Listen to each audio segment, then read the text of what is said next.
देखते देखते। हाँ लो नजदीक नजदीक। हाँ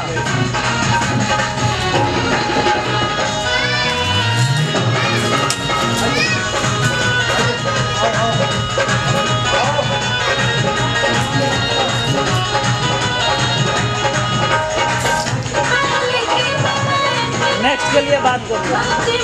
कौन है?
इसको देखो। हाँ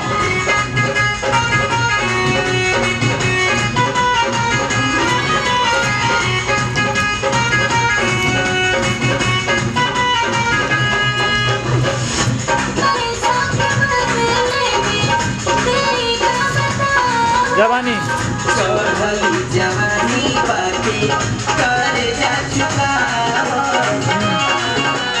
5, 6, 7 स्टार्ट पैसा।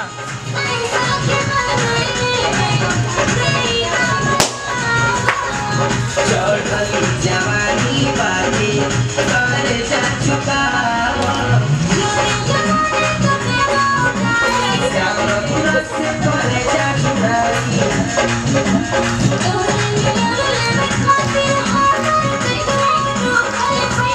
लिपसिंग करो कहीं और चली जाती।